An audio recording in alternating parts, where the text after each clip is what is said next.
What's up, friends? Happy Thursday. 2 weeks away. NFL draft. It's going to be on at this time in 2 weeks, which feels absolutely surreal. Hope you guys are doing well. Hope your evening is going amazing. It is that beautiful, wonderful time of year. It is the NFL draft season. I absolutely love it. You guys know that. I know you love it as well.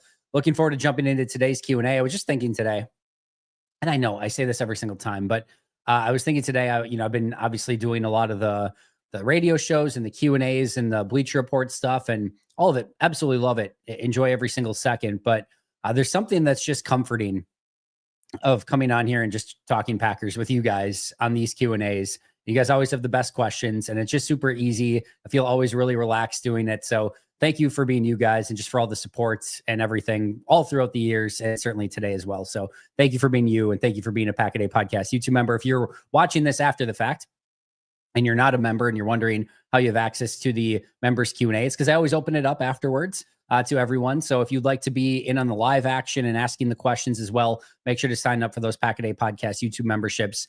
Super easy options and cheap options out there. But either way, thanks for being here, and I will jump into the questions right away. Should be able to get to just about to as many questions as you guys want to get to tonight. So we'll get to just about everything, and we'll kind of go from there.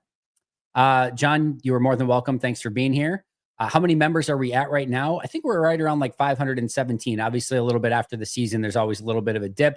Everyone has a different way of kind of taking in Packers content. Some people are very much when it's Packer season, that's when it's Packer season. Other people, when it's the off season, they are, they want more and more content during that time. So it's always a little bit different, but still, I think we're right around 517. It was last I checked. We'll see. I can take a look at it really quick just to give you the exact number since you were kind enough to ask. We are at 517 total members with Tristan Wicks and Joshua Portalatin signing up today. So thank you guys so much for that. 517 as of right now. John, do you think teams build out other teams' draft boards so they can anticipate who might be selected in front of them? That's a tough question to answer for sure. I don't think they probably go, and maybe a team or two does to go to that extreme detail. Maybe in like the first round of start kind of building out needs and wants for those particular teams. I think once you start getting to round 2 and beyond, it gets so chaotic anyway with teams moving up and down the draft board and, teams just taking best player available regardless of positions of need and things like that. In round 1, especially when you're picking at pick 23, they probably have a good idea with teams like 10 through, or even like 15 through 30 of kind of their needs, their wants, what players they might be interested in, just so that they know if like, all right, if a team moves in front of us, what are they likely looking for? What are the teams at, 18, 19, 20, 21, 22 potentially looking at? Let's say, for example, Green Bay is really interested in Mykel Williams. We'll just use him for this example. And they think, I'm sure they hear things and they get rumors and all those sort of things and buzz that are around the combine and things like that, hear things from scouts around the league. Let's say they think, Cincinnati, I think, is a team that's interested or has been rumored to be interested in Mykel Williams. So let's say they look at Cincinnati. They're like, all right, they could potentially be a team that's interested there. I'm just getting I'm just pulling up like a mock draft here so I can see it. Let's see, give me 1 second here. Here we go. So I think they're at 17, I want to say, for Cincinnati. They are at, 17. So the Bengals are at 17. Let's say they really want Mykel Williams. Mykel Williams is available at 17. They might need to look at pick 16 of like, if they really want to get up and make sure that they get their guy, they might have to look at pick 16 to go get that. Or if maybe, again, they really like Shamar Stewart, Mykel Williams, and Donovan Ezeiruaku. If they like those three and, all of a sudden at pick 17, Mykel Williams goes, then at pick 19, Shamar Stewart goes. Well, now again, at pick 20, you start seeing, all right, well, maybe the Steelers could take one at 21 with TJ Watt getting older in age. You just kind of know those things going in of like where you would need to get to, what teams might be interested in. You don't want to overthink it. You don't kind of want paralysis by analysis or like sort of seeing the boogeyman, seeing ghosts, if you will, and being like, oh, everyone could want our guy. Oh my God, what do we do? And a lot of times you just kind of have to let the board drop to you, or the board kind of fall to you as well. But those are all things that teams are at least semi-cognizant of, especially when it kind of comes to the first round. How much do teams get to talk to prospects at pro days? I mean, it depends. It depends on how many prospects are there at an individual pro day. It depends on, again, how many people you've sent to a given pro day. Those are all things that kind of matter. I'd have to go and look at like the general rules in each pro day setup and things like that. That is honestly, if I'm being honest, John, something I haven't looked a great deal into. I don't really care how much time each team is spent with either player. I know there's some people that get really into this, and to each their own. I'm not judging or saying that they're worse or anything like that of like, well, Green Bay met with this team. The top 30 visits matter to me. Those have shown to be something that Green Bay has legitimate interest in those players.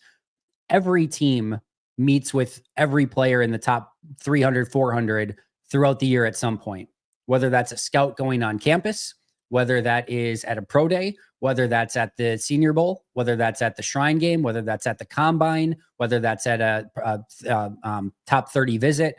Every one of these prospects is going to have a touch point with the team at some point in time. So it's not like you're going to get to round 3 and somebody's going to be on the board and you're like, oh, we never talked to this guy. They have their notes for everyone. So it doesn't really do a whole heck of a lot for me of like, ooh, which players did the Packers meet with, except the top 30. Those are the ones I kind of keep an eye on. Everything else is kind of irrelevant to me, to be honest. So I don't have the perfect answer to that question, John, but my kind of question is I don't think it's relevant either way. Do you think that in an ideal world, Hafley has a true nose tackle like Slayton or just penetrators? Is it risky to only penetrate on rundowns? I mean, in an ideal world, you want everyone to do everything really, really well. So you don't want platoon players. I mean, on defense, you really want to try as much as possible. And we've heard Goody say this out loud of you don't want guys that have a specialty. I mean, the reason being is, it's just kind of on offense, right? If you're on offense and you bring in all of your run guys, well, like it's kind of a tell. On defense, if you've got TJ Slayton and, another run stopper in there at defensive tackle, and, you've got some run stopping defensive ends and you've got some slower linebackers. Well, what is the other team going to do? They're going to spread you out. They're going to try to get some mismatches and they're going to try to pass the ball on you. They're going to try to dictate terms against what you're showing them. So I think the nice thing about TJ is he had a little bit of pass rush prowess, not anything special, not anything that was going to consistently get there, but he wasn't just some like 300-pound nose tackle that could never get in the backfield or push a pocket either. He had at least a little bit of juice. But what you don't want is just these players that can only do one thing well, and that's it. Now, I have made the argument, and I still believe in this argument, that with a 53-man roster, 2 practice squad call-ups, a 16-man practice squad, an international pathway player, etc., I do think there is a little bit more wiggle room for a specialty player here and there. For example, I think you can have a pass rush specialist in your defensive end room. For example, this past year, you started the season with Preston Smith, with Rashawn Gary, LVN, Kingsley Enagbare, Brenton Cox as 5 defensive ends on your roster. Your 6th was Aaron Mosby. Okay. Aaron Mosby played a handful of snaps throughout the course of the season. I don't know, maybe around like 100. I don't need to look it up. It doesn't matter for the point being here. If that, instead of Aaron Mosby on the team, you had a designated pass rusher on your team, you are going to be just fine. Mosby played about 100 snaps. By the time you get to Mosby needing to play a full-time amount of snaps anyway, you are in probably a pretty bad spot. So give me a guy at that spot who is just a pass rush specialist and then just can come in and play the pass rush incredibly well. And if they aren't a great run defender, so be it. We'll live with that. Aaron Mosby is not a great run defender in and of himself. He's fine. He's not a great pass rusher in and of himself, right? So give me somebody at that point that does something incredibly well, and I would rather do that. You can't make your team out of it. You can't do it at every single spot, but I do think there is some positions where you can have a specialist.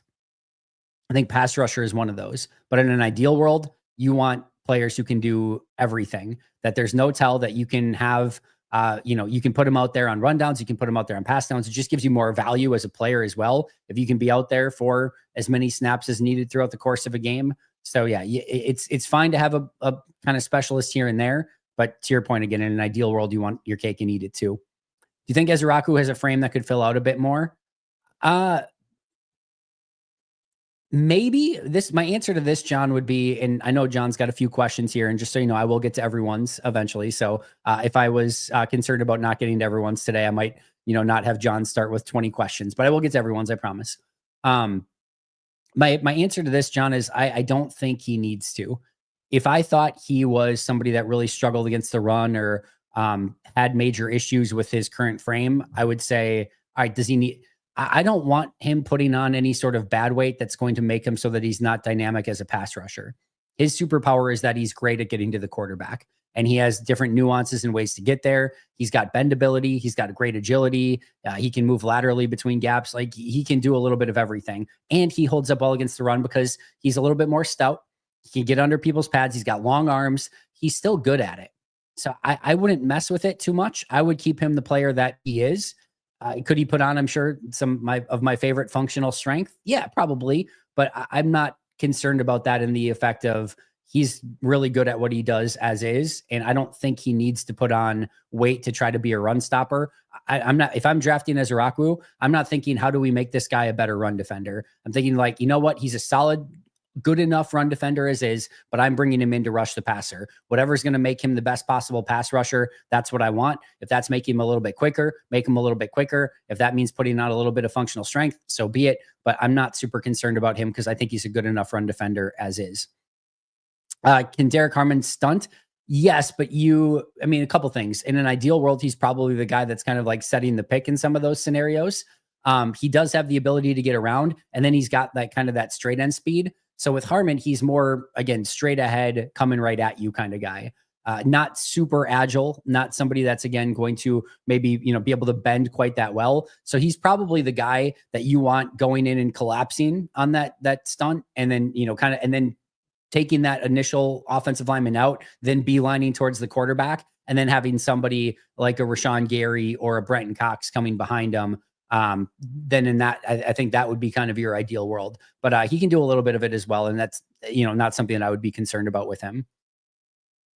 How'd the edge player standing up over the center work in Hafley's front? Do you move the defensive tackle over for contain, shift the linebacker over, leave that edge open? How'd it work in Pettine's defense? Yeah, in those situations, you're really not doing it on any sort of rundown. Those are 3rd and 10, 3rd and 13, very obvious passing downs.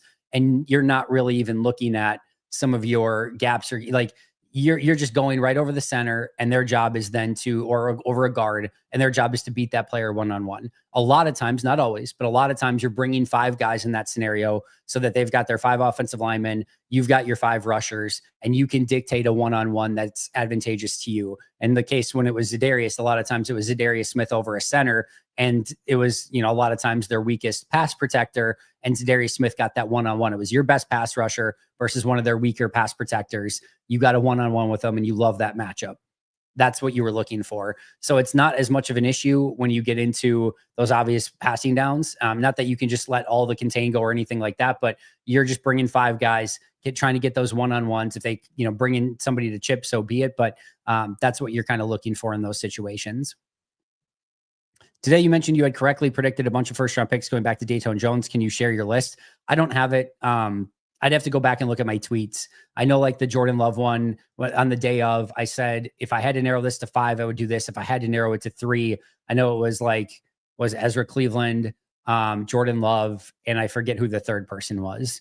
But he was on my list of 3. Datone Jones, I don't even probably have a tweet for that one. I just know going into that day, I had predicted Datone Jones. I know this past year I had narrowed it down to, I want to say 3 or 5. And Jordan Morgan was on that list of 3 or 5 that I made, that I predicted on the day of. So yeah, all of these different ones. It doesn't matter. I got plenty of stuff wrong over the course of time. Devontae Wyatt, I want to say it was. I think it was Wyatt was not on my list just due to him being 24 years old. That was not something that they usually did. It was either, I had one of them. I had Quay or Wyatt on my list. I had one of them and not the other. I think it was Wyatt that I didn't have on it because of him being older. But yeah, I get some stuff right. I get some stuff wrong. I'd have to go back and just look at individual tweets each year to see who I narrowed it down to. But you can find the receipts on Twitter if you want to go through it. Ja, I'd be more than happy with Stewart as the pick at 23, but are there any major differences between him and LVN as prospects, or would we just be repeating the LVN gamble, which I'm kind of okay with? Yeah, I don't see them as completely the same player. I know when it comes to like comparing Rashawn Gary, LVN, Shamar Stewart, I think the combining sort of factor is that these were, height, weight, speed, super freaky athletes that didn't have a ton of production in college. That's kind of the through line between the three. I don't view Rashawn Gary and LVN as having the same sort of skill sets. I don't believe LVN and Shamar Stewart have the same kind of skill sets. Stewart's probably a little bit closer to Rashawn Gary in that regards. I think LVN was a little bit more straight lined, not that kind of bendable sort of player. Again, height, weight, speed, super freaky motor, and then, kind of could come at you in bull rush, had the hockey background. I'd have to go back and look at all my notes for LVN and my scouting report coming out, but I did definitely view him a little bit more as kind of that bull rush power player that was going to have to kind of develop some moves. And the hope would be that he could kind of do that throughout the course of, his early career in Green Bay. But in the meantime, all of those, raw traits and just effort were going to help him get to the quarterback in sort of the meantime and be somebody who could set the edge. With Rashawn, you saw a little bit more of just tenacity and anger and a little bit more speed and just violence in his rush. And I think I see a lot of the exact same things with Shamar Stewart. Is he is just a bowling ball full of knives coming at you. He is going to really, be violent and inflict his will upon you throughout the course of a game. And again, I see a little bit more bendability with Shamar Stewart than I did with an LVN, a little bit more agility. All of these are sort of, again, in that bull rush, set the edge. I'm strong enough and can kind of collapse the pocket sort of guys. But to me, Gary and Stewart are a little bit more dynamic than what LVN was coming out. So I think three different types of pass rushers, somewhat in the same vein of being super athletes, but I would put Stewart closer to Rashawn than I would put him closer to LVN. And I'm ready for my yearly hurt from the Packers. Give me Tech or Emeka Egbuka. Interesting that those are your two. Here's what I will tell you, Chicken, and maybe I will end up being very wrong on this. There are some guys that are not exactly my cup of tea in this one. Will Johnson is one of those. Walter Nolan, James Pierce. Those are probably the three that I would have the hardest time with. Will Johnson, I wouldn't even have a hard time with. I could easily get to the point of understanding the selection pretty quick. Walter Nolan to some extent as well. I just think you kind of have a Devontae Wyatt already, and I just see a lot of similarities between Wyatt and Nolan and what they kind of bring to the team and some of the upside, some of the struggles. I would understand it. I could get by it. If I don't think James Pierce is going to be the guy, I would just kind of hope for the best in that scenario. He just does not seem like a Green Bay edge rusher at all. Plus, he has some locker room sort of concerns. I would be pretty stunned if James Pierce was the pick. I can go through just about every one of these, and at minimum, understand the thinking. I would love Jahdae Barron as a defensive back. Mykel Williams is going to give you an unbelievable run defender. Kind of Mykel Williams, a little bit different, but think of like prime Preston Smith. All right, really great at setting the edge. Plus is having the ability to get you a 10-sack season. I don't know how many big-time Pro Bowl, all-pro kind of seasons he's going to give you, but he's just going to be a really good edge defender for a really long time this year in this league. And again, don't think of like past his prime Preston Smith. We always think of like the most recent version. Think of prime Preston Smith, that first year in Green Bay, Preston Smith. I think that's what kind of Mykel Williams has the ability to give you. If Jalen Walker was somehow there, he will not be, but he was there. I could understand that. Ezeiruaku, I'd be extremely excited about. Derrick Harmon, I'd be extremely excited about. Luther Burden, I'd be extremely excited about. Shamar Stewart, I'd be extremely excited about. Mike Green, I cannot see happening, but I would be thrilled to see them get that type of pass rusher on this team. Again, some of the off-field concerns, small school, smaller than what they normally like. I don't see that one happening, but I would be fine with it. There's no way they're taking a running back, so Amari and Hampton can be taken off the list. I don't think there's any chance they take a tight end, but quite frankly, if they added a Warren or a Loveland to the team, while I think it's overkill and not needed, I would at least be excited about the potential of what they could bring to this offense, but it's not happening. Jahad Campbell, I don't think there's any chance that he's there at 23, but I mean, man, some freaky linebackers you're going to put out there in 4-3, and then Campbell at minimum is probably going to be used as an edge rusher a little bit as well in Green Bay. Not going to happen, but I could understand the vision. Tyler Booker, I think, is the best guard in this draft. Not happening again. I would be pretty stunned by it, but I would be totally fine with it. I think he's going to be fantastic. Tet McMillan, anxious would be my words with Tet McMillan. Just the type of receiver that he is, but what he could potentially be would be super exhilarating and exciting of what he could bring to this offense, and a different type than what they have on the roster right now. So I think there would still be some pretty legitimate excitement about that pick. And you're just, again, fingers crossed, hope that he can be the dynamic, exciting, big play wide receiver that you hope he can be. Again, they're not going to take the tight end in Loveland. Kenneth Grant, adding that big time defensive tackle that's kind of got the Dexter Lawrence build. I don't think he's going to be Dexter Lawrence, but he's got that build. He's got a little bit of juice, is going to be able to really stop the run and collapse some pockets. Could get on board with that. I don't see Gray Zabel, but again, a player who can play 4 different positions along the offensive line, that's super talented, freaky, athletic, and really goes about the game the right way. Like, I could get behind it. Kelvin Banks is a tough one for me. I really like him. I think adding him to like the trio of left tackle players with Rasheed Walker and with Jordan Morgan at this point is a little bit overkill. I would understand it. I think he can also kick into guard a little bit as well. It probably, again, like the player, have no problem with the evaluation, would probably struggle with just the value of that going into this season a little bit. But even I am like, you can never have enough offensive linemen. It would be one that I would be a little bit underwhelmed with a little bit more. But again, like the player, Matthew Golden, could totally understand the pick. Again, I think a Greg Jennings type impact on this offense. There's no way they're taking a safety, even though Amanwari, Malachi Starks are interesting players. There's 0.0% chance they take a safety. Egbuka, you really just hope that he can play on the outside, but he's going to give you a very valuable wide receiver that comes back to the ball, blocks, does a little bit of everything. Maybe not the most dynamic receiver in the world, but just going to give you somebody that's very talented, almost the exact wide receiver profile of Justin Jefferson. Can understand why a lot of people really like him. They're certainly not taking Shedeur Sanders or a quarterback at that spot. Will Johnson, again, not exactly my type of guy, but the type of corner that he is, I think fits perfectly within Jeff Hafley's defense. You need more guys who can take away the ball. Will Johnson can definitely do that. And again, I think the big thing here is he fits perfect in Hafley's defense.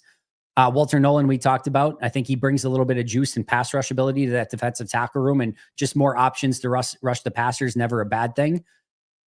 Even Maxwell Hairston. I don't think Maxwell Hairston has any idea of how good he can be yet. He is a phenomenal prospect that is super speedy, has, I think actually pretty good sort of just agility and kind of feel for the game.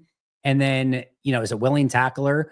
There's some things I think he needs to clean up at the catch point a little bit and just some technique stuff, but he's unbelievable. Like, it just, at least from an upside standpoint. My point being here with all of these is, yes, there's a few that I would be a little bit underwhelmed with. It's not many. There's not many bullets to dodge here. And even Simmons, the tackle for Ohio State, if he's healthy, he's the best left tackle in the draft, or at least he's in the conversation. He's at minimum in the conversation. And I think he's somebody that probably is in the conversation for going top 12 at minimum, or at very worst top 15 in almost every other draft if he were just healthy. Again, a little bit tougher for me to swallow a left tackle when you've got Morgan and Rasheed Walker already on the roster, but he's unbelievable. He's a fantastic prospect. So even that one I could at least understand. So I don't know that this one is going to have that player that's on the board that I am going to be like, oh, here we go. Like, it's just going to be a nightmare. And I know I'm tempting the football gods here by saying this, but outside of maybe one or two guys that I would be really shocked or maybe slightly disappointed by, I think there's going to at least be a really good player that they're going to get, and the ability to at least see the vision and the upside with almost anyone that they take at that spot. I'm pretty confident. Now, if a Ezeiruaku is there, or a Derrick Harmon, or somebody that we love, and they're there at 23, and then they trade out 9 spots, or, to that pick 32 and end up taking, whomever, right? Doesn't even matter, but somebody that is maybe a little less sexy, a little less juicy than what we were hoping for. All right. Unless they got like a future first or something crazy, maybe there's a level of disappointment there. If Ezeiruaku or, a Mykel Williams, or even for me, a Shamar Stewart's on the board and they take a James Pierce instead, that would be the tough pill to swallow. I think for the most part, there's not as many landmines to avoid in this one. There's not as many people that I would look at and say, oh my God, what are we possibly thinking? I think they're going to be in a good spot almost no matter what. All right. 2 weeks ago, Andy, I think Ezeiruaku and Grant are my faves. They fall to 23. If not, I really want 39 plus 41 for 23 and 87 and to take 3 players in the top 54. I'd have to look at that. That seems like you're not getting the good. Yeah. Okay. So you're moving up 47 spots in from round 3 to round 2. You're moving down 16 spots. That might be about right. I'd have to look at the trade value chart a little bit on that, Mike, but I could at least understand the thinking a little bit there. But for me, it's going to be far more dependent upon who's on the board at 23 before I just say, oh, I want 3 second-round picks. I would be much more of like, if we run into a scenario where all the top guys that are, kind of likely to be Green Bay's kind of options at 23 are gone, then yeah, like look at something like that. Also, just remember, it takes 2 to tango. You might want picks 39 and 41. They may not want to trade out of those picks. So it makes it a little bit difficult too. But I understand the thinking, and I don't necessarily mind where your mind is going, dependent upon who's on the board at 23. Like if you told me a Shamar Stewart or Mykel Williams or, Derrick Harmon or one of those guys, Ezeiruaku, were on the board at 23 and they moved down 16 spots, I would find that tougher for me personally. If all those guys were gone and, they had the opportunity to do something like that, all right, now I'm a little bit more intrigued by it. Love the idea of getting Ezeiruaku just for the psychological toll on the offensive line. I feel like trying to block a sawed-off speedster like him would be incredibly frustrated, especially when you're going up against Gary and LVN types for the rest of the game. Feel like you can also move Ezeiruaku around to get after each different lineman, and he can duck or slip past guys and rundowns. Love him. Yeah. The more and more I think of Ezeiruaku, he's just one of those guys that's living rent-free in my mind. Like I said, he's right now at number 11 on my board. I could probably even put him like a spot higher. Maybe he moves down a few spots the more I, look into him and stuff. But the more I look into him, the more I like him is the problem. I don't think he's going to go anywhere. I think there's a chance he's there at 23. You have the connections with Ogabasier and Halfley, obviously. And again, it just does give them a different flavor that they don't have on the team right now. And to your point, and kind of what I've talked about, Will, is I love the idea of you're getting just battered by Rashawn Gary and LVN and even Brenton Cox to an extent, play after play after play. Just them coming at you with physicality. And then all of a sudden you've got the nuance of Ezeiruaku. That's a totally different player altogether. And then what I'll say too is like, every tackle has, for the most part, Trent Williams, and there's some exceptions out there, but for the most part, every tackle usually has some sort of kryptonite. Some of them struggle with bull rush. Some of them struggle with speed. Some of them struggle with technique. Like everyone's a little bit different. So I want to have, sort of different, kind of players that I can go to and say, all right, this tackle struggles with people, players that are a little bit smaller, slippery, or faster. All right, let's get Ezeiruaku out there on obvious passing downs against him. Oh, this guy struggles with bull rush. All right, let's get, LVN or Rashawn Gary out there. And there's obviously different flavors there too. But to me, that's what I want. If I'm a coach, is give me a little bit of options, give me some optionality and who I can match up with these guys. If I just have a fastball, it's just a 98-mile-an-hour fastball with LVN and Rashawn Gary and everyone else is great. I've got that. I can go to it, but that's all I'm showing all game long. And if that's all you have, at some point, they're just going to be able to sit in their stance and say, you're not going to be able to bull rush me. I know exactly what's coming. So if, again, I have a few different options that I can throw out there, I really like that idea and would love if, again, Ezeiruaku was somebody that they decided to go with in this draft. All right, Love and Football. Andy, give me your top 5 most likely schools that Green Bay drafts a player from or double dips from. Oh, man, I'd have to go and look at like who is at each school. Love and Football. I don't have a good answer for that. I mean, I'll just say Georgia because it's Georgia. There's multiple Texas players. It's just going to be the schools with the most draft eligible players. I wish I had some sort of unique insight or good answer for this Love and Football, but I'm literally probably just going to take the 5 schools that have the most players that are eligible that could get drafted in this one. So just give me the SEC, give me Texas, give me Georgia, give me Alabama, give me A&M. Like, I'll just take all of those teams would be my answer. So wish I had something a little bit better for you, but off the top of my head, that's all I got for you, my friend. What do you make of the odd shift today on DraftKings for Green Bay first round pick? Offensive lineman now 3rd at plus 300. Sign of a trade down or much ado about nothing? Probably much ado about nothing. Let me see. Where have I been looking? FanDuel.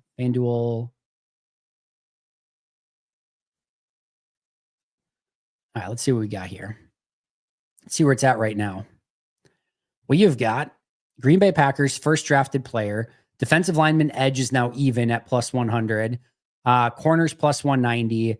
Offensive lineman for this is at plus 700. Wide receivers at plus 700. Linebackers at 2,900. Safeties at 5,000.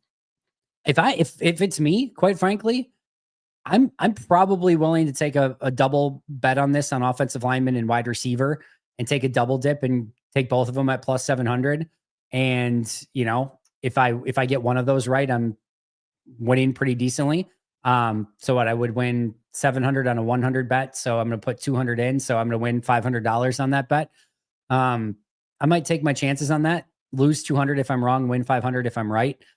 That's not the worst odds. That's probably how I would play it.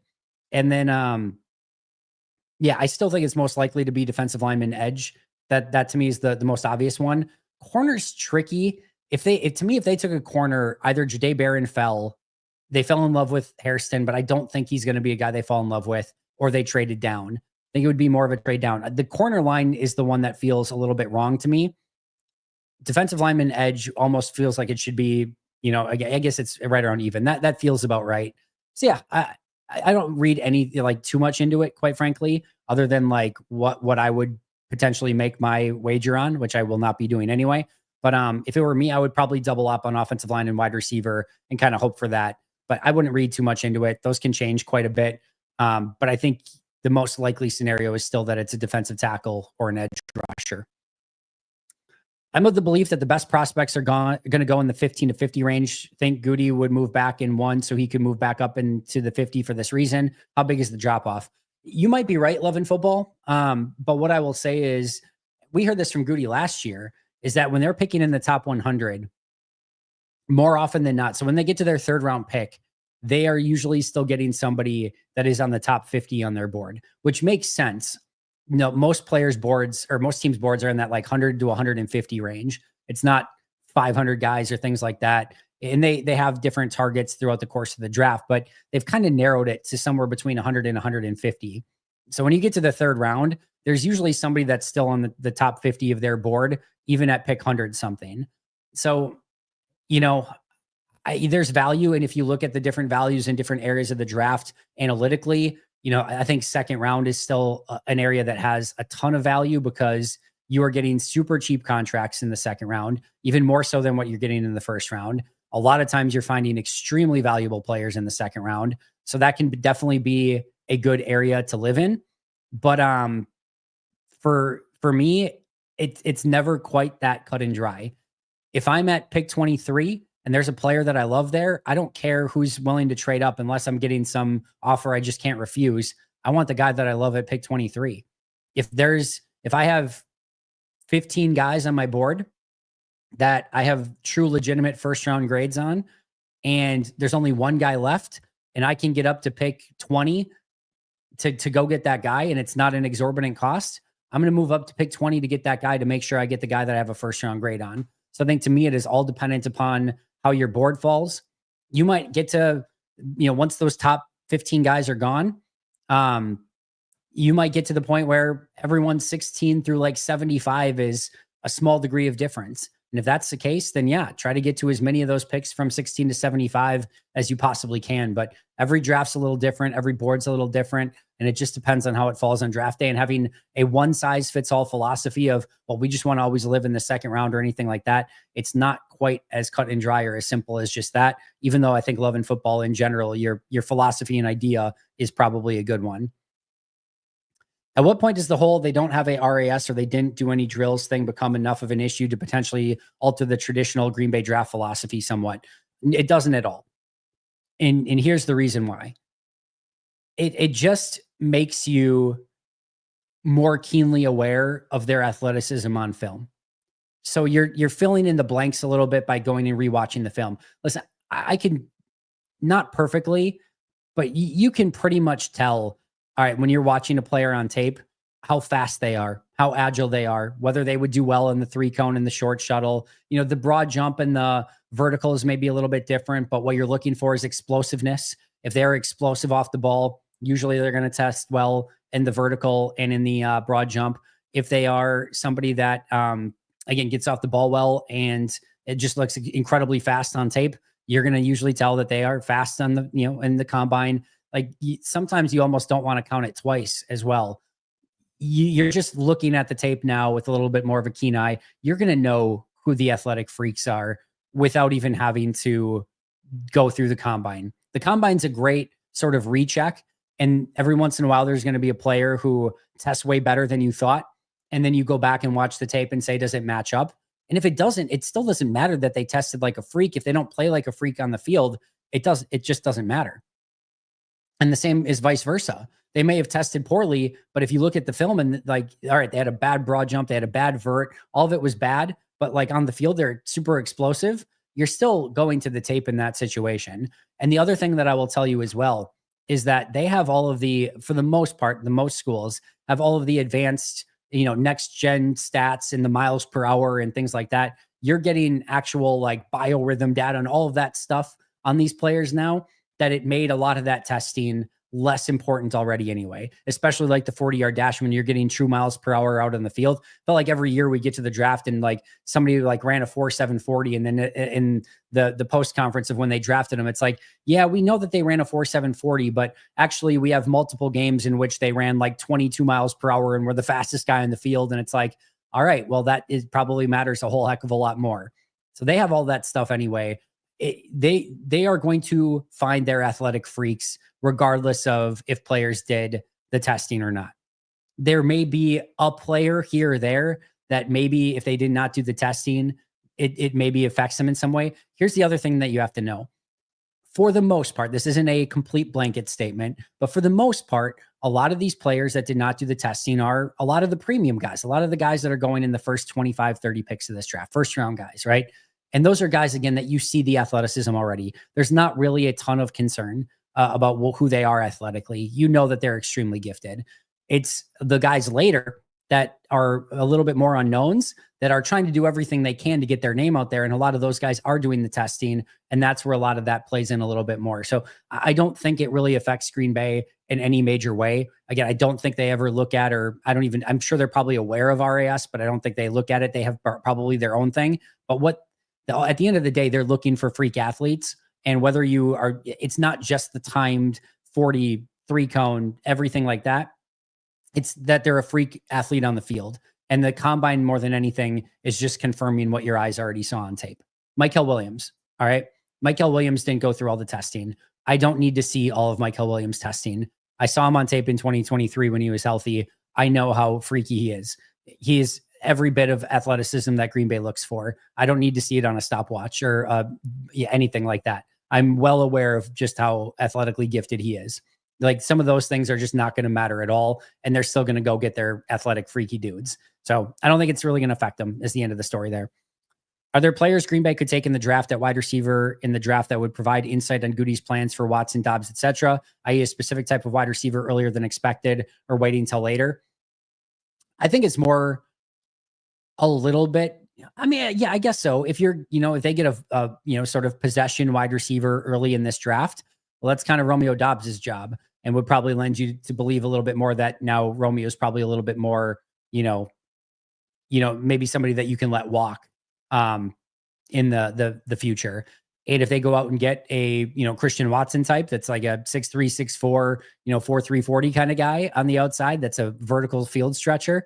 All right, that might tell you a little bit of like, hey, maybe we're getting some Christian Watson insurance here. And maybe with all the injuries Christian's had, maybe they're going to go in a different direction. I also think just the volume of wide receivers, like if they take 3 wide receivers, all right, game on. We're going to see that they want some competition and they want players to step up, and now all bets are off. So I think volume and then the type of wide receiver they take as well could lead you to believe, all right, maybe Dobbs and Watson are going to be, on the way out in 2026. I got you, loving football. You're all good. No worries. The NFL Stock Exchange podcasts have talked about the Giants taking Abdul Carter and trading back up into the first by trading away Kayvon Thibodeau. Is that something you want Green Bay to be involved in? No, probably not. I think there's enough really good pass rushers, and I think there's a good chance that one's available at pick 23. And I want the rookie contract. I want their ability to go out. And I think, quite frankly, some of these guys can go out to have better careers than what Kayvon Thibodeau could be. So I would probably not be interested. Now, if you don't get your guy in round 1 or 2, maybe even round 3, if you're on day 3 of the draft and the Giant and you didn't get your pass rusher and the Giants are still, dangling around Kayvon Thibodeau and it could be something that you could look at. Sure. And I'm not saying that you're going to get him for a 4th round pick or anything like that, but if that's available, you take a look at it, but it would certainly not affect my draft strategy in the 1st round. That's for sure. I just mean there's a difference between we need a body until Watson is back. And yeah, this guy is probably his replacement. Yep. I knew what you meant. Was the Amari Rogers thing happen more because of him or because Aaron never threw and gave him a chance? I think there's a couple things that are needed to be, kind of thought of here with Amari Rogers. The first is if he's just a really good player, as soon as he was done in Green Bay, he would have latched on somewhere else and been a really good player there. He got a pretty good opportunity. I think it was with Houston, if I remember correctly. He got some playing time. I think he actually had a touchdown pretty quickly after he left Green Bay, a receiving touchdown, actually got some playing time. He quickly fell out of favor. And as far as I know, is out of the league. Birmingham Stallions of the United Football League. So he's a Stallion right now at age 25 years old. Just crazy. If he was that good, he would have latched on somewhere else and they would have utilized him. There would have been trade interest in him. Just, didn't work out. And more often than not, he was probably just a straight up miss. They missed on the evaluation. I'll tell you, I missed on the evaluation. I thought he was going to be a lot better than that. Was really excited about the pick and it just did not work out. What I will also tell you is I'm a pretty firm believer in getting a young player off to a strong start. I think it's really important. And the reason that I say that is because I look at Josh Jackson as a great example of this. And Josh Jackson came in from Iowa as an off-ball zone cornerback. And almost immediately they made him as a slot man-to-man corner. And that was never what he was meant to do. And he was put in a terrible spot. And you could just see him almost losing confidence in real time and never feeling comfortable out there. I think there was a little bit of that with Josh Jones and figuring out his position, the safety / hybrid linebacker. I think there was a little bit of that with Amari Rogers as well, where you just couldn't get them off to that strong start, build that confidence, build those habits early, and then, let them hit the ground running. And I think sometimes players lose that confidence, feel like they can't hang in the NFL, and it just kind of spirals from there. If I were willing to bet, I would say Josh Jackson, Josh Jones, and Amari Rogers were just players that were never going to work out, regardless of the situation that they were in, regardless of how they were being played. They all got different options with different teams. They all went to different schemes and different styles and everything, and they didn't work out anywhere. I don't think there was a major, coaching miss from Green Bay of like, if they just would have done something different. I do wonder, again, if you get him off to a little bit of a stronger start and put him more in a position to succeed, does maybe something click a little bit sooner and you can find a better role for him? Maybe. But I would just be willing to bet a little bit more that they got the evaluations wrong and they were just the wrong draft picks more than anything else. But I do think getting players off to the right start is very important, which, by the way, is something that with some of these injured players, Ravel, Simmons, like I hate when a player is not available to be in OTAs, mini camps, training camps as a rookie. I think it really, really sets them back. And Green Bay's actually done okay with it. Like Christian Watson missed time. Edge Cooper missed a lot of time in training camp this past year. And for the most part, it's been okay. But I think it can really derail a player as you are going into the NFL with a new team and everyone's out there and they're working and they're getting the playbook down and going out there and you're just having to sit back and not practice. I think that's a really, really tough thing for a rookie. So if it were me as a GM, I would probably try to avoid that a little bit more. Sometimes the upside is just too tantalizing, but I think that is something, the strong start that does matter. How much it matters, eye of the beholder, but my ultimate answer is I think those guys would have failed no matter what. Put up or shut up draft class for Goody. I feel like him being on the actual hot seat doesn't get discussed enough. Do you think there's an internal successor being groomed if that happens? Nope. Don't think he's on the hot seat. Don't think he should be on the hot seat. Don't think that this is a put up or shut up draft for Gutekunst.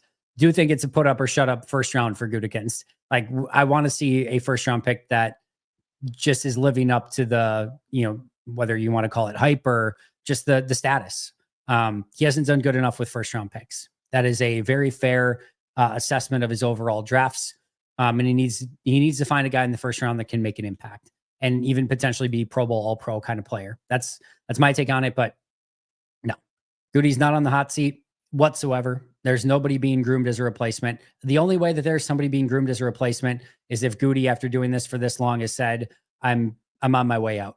I've been doing this since, yeah, I mean, he's been with the team, I think, longer than anybody at this point as a scout and then working his way up. And I don't see that happening in any time in the near future. So no, Goody's in a great spot. They're back-to-back playoff teams with the youngest team in the NFL. It's just a complete non-starter. He's not remotely on the hot seat. Andy, do you think we will see many player trades around the NFL draft this year? Usually it's just a package of picks for a better pick or a different package of picks. My guess is there'll be some guys that are traded either during or right before the draft.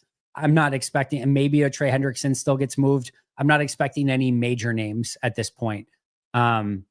Maybe, you know, I'll never put anything past the NFL. Maybe we could still get like a crazy, you know, Brock Purdy sort of shakeup where, you know, Purdy goes to Minnesota. You know, McCarthy goes to San Fran, plus a bunch of picks are being moved, or, you know, something absurd. You know, I never put anything past the NFL, but I think for the most part, you're probably looking at maybe a Hendrickson, maybe a Jair Alexander, maybe a couple like just guys that haven't worked out exactly with their new teams, or maybe are going to get phased out because a team drafted 3 corners and now they have a corner available that's a veteran that they can move on from, whatever the case may be. But I'm not expecting anything super crazy, which means, of course, something now super crazy will happen. You know, I love Luther Burden. Just don't think Green Bay will take him, sadly. I wouldn't mind Jaden Higgins at 23, even though it might be considered a reach. I haven't watched Higgins in totality yet. I do think it probably is a reach. Again, not that it's the be-all, end-all, but Higgins, I know, isn't even in Daniel Jeremiah's top 50. So if you're going to get Higgins and, you know, at minimum, get down to the end of the first round, even if you really love him, I think like pick 30, 31, 32 is probably the extreme ceiling for him. I think 23 would be incredibly high for him to go. But I want to watch the full tape and get a better eval before I make a really strong statement on it. I know the initial, just a little small snippet that I watched, I was impressed. I would probably rather go about it of, can you move up in the second rather than can you move down in the first for Jaden Higgins? But I'll see. I'll keep you posted. I agree with you on the Luther Burden. Absolutely love him. Do not expect him to be a Green Bay Packer. Found 2 really good tight ends, Tyler Warren and Mitchell Evans. Lower tier, but can block. What tight ends are you looking for at drafting between the 4th and 7th rounds? I don't know, Daryl. So kind of my way about going about this is, you know, leading up until this, I try to get as many, not as many. I will get the top 100 guys in this draft fully studied. Once the top 100 is done, which I should finish by the end of, I would say middle to end of next week, I'll have the top 100 done. Once I get to that point, then what I'm going to go and I'm going to scout all of the top 30 visits for Green Bay. Anyone that I haven't scouted already in the top 100, anyone that Green Bay brought in for the top 30, I will take a look at. And then after that, I go through the Green Bay draft guide, which again, Morley, Uglum, you know, all those guys, Westendorf have done such a tremendous job on, and go through more of like the tier 1 fits for Green Bay and see if I can, you know, get through as many of those as I possibly can. So that's kind of my goal over the course of the next 2 weeks. A lot of time left and not a lot of time left, all rolled into one, but I'm about where I need to be. I'm about 50 guys into the top 100, should get to about the next 50 in the next, I would say, week from now, and then kind of go exactly as I just mentioned. So we'll get there eventually, but I do not have a 4th through 7th round tight end that I could give you at the moment. After everything I've heard, I really like the sound of the Boston College kid for a first pick. What say you? He's my guy, Chris. He is my guy. I don't know. Him and Mykel Williams are probably hand in hand. Shamar Stewart, I can get there as well. Just give me one of those 3. I would be beyond thrilled. Harmon, I would be beyond thrilled. Jahdae Barron, I would be beyond thrilled. I think those are probably my 5. I don't know that anyone else is going to completely get in there. Luther Burden, that's probably number 6. Those are my 6. I don't think anyone else is going to get in that conversation. So if you said that Green Bay ended up with Luther Burden, Ezeiruaku, Shamar Stewart, Mykel Williams, or Jahdae Barron, I'm doing backflips on draft day. I can't do a backflip. I'll end up like Brock Lesnar versus Kurt Angle and end up right on my neck. But yeah, that would be a very good draft day for me. I'd be very excited about it. And Ezeiruaku, I could make an argument for being number 1 on that list, quite frankly. I've heard that Green Bay is looking into a lot of the offensive tackles in this draft via Eli Berkovitz. Is this a concern for Rashid and Jordan Morgan's sake? Not, I mean, a concern for Rashid in that Green Bay just probably, here's the truth of the matter. You saw what the Dan Moores of the world just went for in free agency. Okay. In case you're not aware, Dan Moore, who is not as good as Rasheed Walker, in my very humble opinion, just got a, what was it, 4-year, $82 million deal? 4-year, $82 million deal from Tennessee. Basically almost $21 million per year for Dan Moore. Green Bay is going to have zero appetite to pay Rasheed Walker 20-some million per year if that's what he's going to go for. They're just not going to do it. I think they like him. I think they would probably like to keep him in Green Bay to some real extent, but they're already having Jordan Morgan compete with them because they probably know the writing is on the wall, and they're going to have to pay Zack Tom a massive contract at right tackle. They're not going to want to give 20-some million or anything close to it, even 18 million per year for Rasheed Walker. That's the truth of the matter. At right guard, Sean Rhyan easily could probably get in that 12 to 15 million range per year himself if he has a good season this year. Maybe Green Bay has some level of interest in it. There's a really good chance that they look at that and say, we just gave Aaron Banks a big contract. If they keep Elton Jenkins, he's going to be on a big contract next year. Zack Tom will now be on a huge contract next year. You simply cannot pay Sean Rhyan and Rasheed Walker the money that starting offensive linemen are now going for and have that offensive line stay together. It's not possible, especially when you already have a first-round pick in Jordan Morgan that's there, and they will be looking ahead, and they will be taking offensive linemen in this draft, and they will do their due diligence, whether it's in the first round or the fourth round or anything, fifth, sixth, seventh, in between. They will take offensive linemen in this draft because they know what's around the corner. They can't pay what I think is probably conservatively 30 to 35 million per year to keep Rasheed Walker and Sean Rhyan. And let's just assume that, we know Banks, and I think we can safely assume Zack Tom will be there. Assuming that, Elton Jenkins is still there, you're probably looking at Jordan Morgan at left tackle, Aaron Banks at left guard, Elton at center, and Zack Tom at right tackle. And now you have not only a hole at right guard, but you also have, depth issue. So you're going to want more depth and competition at that position. And I don't think you want to be forced into a world in which you have to give Rasheed Walker 22 million per year or Sean Rhyan 15 to 18 million per year, something crazy. Maybe it's 12 million, who knows? But these big contracts that now teams are giving out to these offensive linemen when they hit the open market. So you have to read the room. You have to be prepared, and you need to get those guys before you need to pay them $1 bazillion to stay in Green Bay. That's why they're interested in offensive linemen. That's why they already are getting ahead of it by signing Aaron Banks.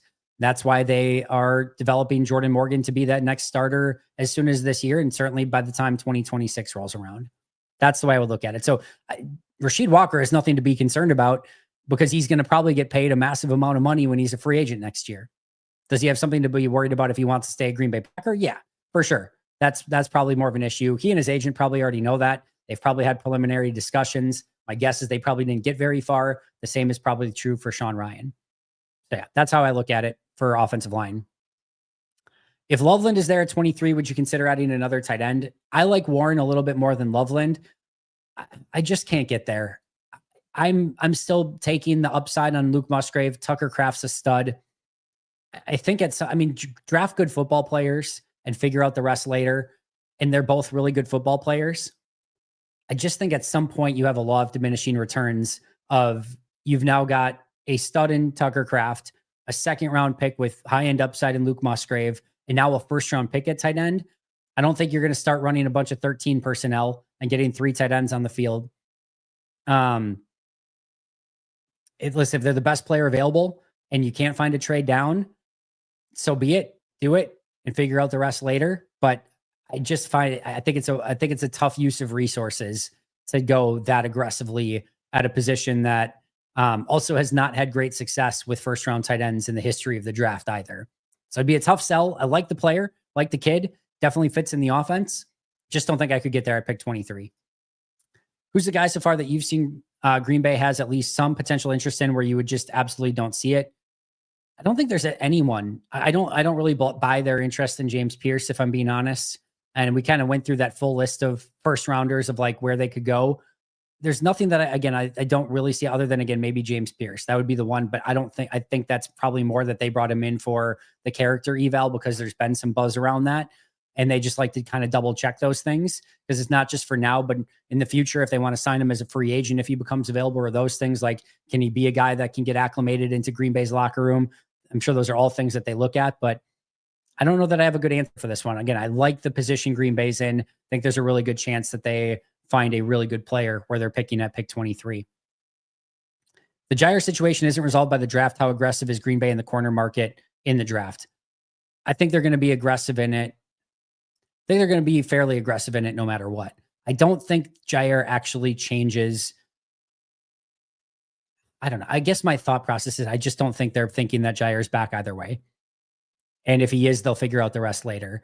And even if they do think he's back, they're not going to think that he's back more than just for this year. It's going to probably have to resolve itself next year. So I don't think and even if he's back, they're probably betting on the fact that he plays half the games or something like that again. So I don't think Jair being on the roster changes the calculus for needing corner. And I don't think it changes. I think they're probably just expecting that he's not going to be there. So I think they need it no matter what. How aggressive that is remains to be seen, but I think there's a good chance that they try to come away with a couple corners in this draft. More specifically, just because, right now you've got, even if you have Jair, right? You've got Jair, Keyshawn Nixon, Hobbs, and Valentine. Like, you've only got 4. I don't think you're putting any stock into Haddon or Kalen King at this point. And if Jair's not there, you only have 3. Either way, you need more depth and competition in that room, and I would expect them to add a couple pieces. Thoughts about drafting a linebacker that like Campbell or Walker to be the Sam and designated pass rusher? The second part would be key. They would have to view him that they can be a true legitimate edge rusher. And Walker, I think, is an easier player to get there. I think he potentially could be. I don't think he's exactly what Green Bay looks for on the edge. Campbell, again, maybe could be that. I think that the bigger answer is both of them are very likely gone at 23. And I think with already having guys like Quay and Cooper, it's probably just a little bit of overkill as well. I mean, it would be really fun to have 3 of those guys in a base defense that can just fly everywhere. There's certainly really cool things that I'm sure Jeff Hafley could do, but I kind of go back to the tight end conversation of just like, at some point, there's a law of diminishing returns at certain positions, and you've got to find a way to get the best value possible throughout the draft. And I don't know that going Jahad Campbell or Jalen Walker would be that, but more specifically, just don't expect either of them to be there at 23. Jason, thank you for the super chat. Really appreciate that. Is there a player you would trade up to go get? Or with this class, is it better to let the board play out and trade down if there isn't a player left at 23 with a first round grade? Jason, great question. And this kind of goes back to what I was talking about earlier of it depends on what the value it would take to trade up. And it depends on who stays on the board. For example, if I get to pick 20, so 20, 21, and 22, and 23. So there's 4 guys left that, or 3 guys that are going to go before me. I need to have 4 guys as like a buffer, right? If I get to pick 20 and Mykel Williams, Shamar Stewart, Ezeiruaku, and Derrick Harmon are all on the board, I'm chilling. And I am feeling fantastic. I am guaranteed to get one of those guys, and I'm not even necessarily calling to get up. I feel really good that I get one of my guys. Or if Jahdae Barron, same thing. If he's in that list too, I feel really great that I'm going to get one of the guys that I really, really like in this draft. If I get to pick 20 and one of those guys is left and it's like the guy that I really like or a guy that I really like, and then after that, there's a big drop off, you bet your sweet ass I'm calling around to see if I can get up to get the guy that I really like. And it just depends. And in that situation, it could be Mykel Williams. It could be Shamar Stewart. It could be Jahdae Barron. It could be any of those guys. It's just whoever is the last guy standing. I don't know that I'm going to have a big enough differentiator between Stewart and Harmon and Ezeiruaku and Barron and those sort of players that I'm going to be like, I have to go up and get just the one guy that I really like.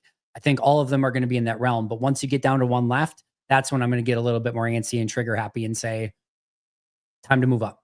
Time to move up if I can. If I can't, then I'm going to just pray that they fall to 23 and I can just sit where I am and take them. And then if they're not, I'm going to pray that I can find a really good value to trade back. That's how I would kind of go about it. But I don't have to worry about it because that's above my pay grade. How high do you think Mykel Williams is on Green Bay's board? I would expect pretty high. Again, I would tell you right now, I think if Mykel Williams is there at 23, I would be pretty damn close to just locking that in, that's going to be Green Bay's pick. If Shamar Stewart and Mykel Williams are both there, I think they go Mykel. If Mykel Williams like a Jahdae Barron there, I think they go Mykel. I think if he's there, he's the guy. I'm not sure who else would have to be there for them to say we're going to pass on him. He feels like him and Shamar Stewart kind of feel like the most Packers-y guys, and I think they'd like Mykel a little bit more. Can't say for sure. There could be a character concern. There could be an injury flaw that we don't know about. It's an impossible science to predict. But if you get to pick 22, they announce the pick, and Mykel Williams is on the board when Green Bay selects at 23, I would be willing to bet that he's the guy. Just my 2 cents. I'm out on anyone with character issues and serious issues. Please just take someone who is healthy and can contribute immediately. Those players will be there. I might lose my mind with Simmons at 23. I'd have to look at what the timetable is for Simmons to return. I mean, if he's back midway through this year, it's not a massive concern for me, just because I think he's that talented. I think he's a top 15 pick. Again, not generally what I would like to do, not probably the most enthusiastic draft pick for Green Bay in that situation, but I would certainly at least understand it because he's that good. He's a really, really talented player. Yes, Ian, I'm in agreement. Pre-injury, extremely talented player, probably goes top 15, top 12 in most drafts. I think even could potentially be in the conversation with Membu and Campbell for being the top offensive lineman. It'd be close, but he's at least in the conversation. And again, if he's there at 23, that might be a tough thing for them to pass on. This draft class doesn't excite me at all. At this point, whomever the Pack picks are fine with me as long as they don't trade out of the first round. Bill, I'm confused as of your logic. If nobody is exciting to you, then you should want to gain as many draft picks as possible. It's kind of you're kind of having competing interests. If there's nobody that excites me at pick 23, you bet your sweet ass I want to either get as many picks as I can to have more bites of the apple and, more guys that I can get value on in round 2 and 3. Or I want to try to trade out and say, hey, is there some dumb team like the Saints have been in the past that are going to give me a 2026 first round pick that I can, maybe gather something like that? Can I trade pick 23 to some team for like a 3rd or 4th round pick this year and a 2026 first round pick? And then I hope that team just sucks totally in 2025. And that ends up being the first 5 pick in 2026. That's what I would be doing in that situation. I think this draft is good. I think we do this every year. Oh, the draft isn't as top heavy, or it doesn't have this. It has a lot of really good players in it. I think there's a lot to be excited about at pick 23. I think I'm a little bit more excited about, if I had like a top 5 pick in this draft, I'd be like, especially like after those first few guys, I might be wanting like a little bit more of like, I really wish there was like a premium offensive tackle or a premium pass rusher outside of Abdul Carter. Maybe I wish there was something a little bit more, but overall, I think this is still a really good draft class, and I'm confident they're going to get somebody that has the ability to be really damn good at pick 23.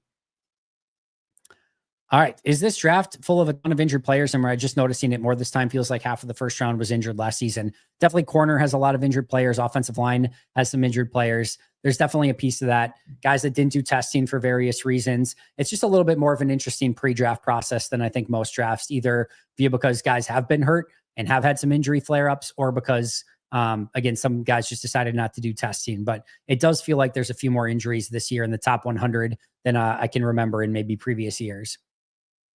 You could play him at linebacker in blitz too, Ezeiruaku.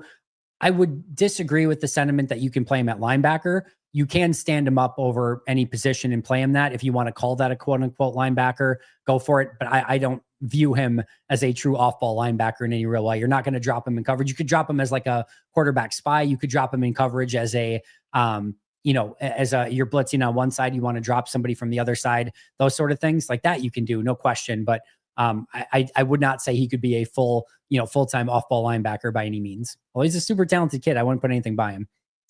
I'll be willing to trade up for Ezeiruaku and Grant. Bill, I like Simmons too, but I would want to see Rashid or Ryan traded if we drafted him and he could play the season. Need to attack wide receiver, defensive tackle. 0% chance of a Sean Ryan or Rashid Walker trade, regardless of who they draft.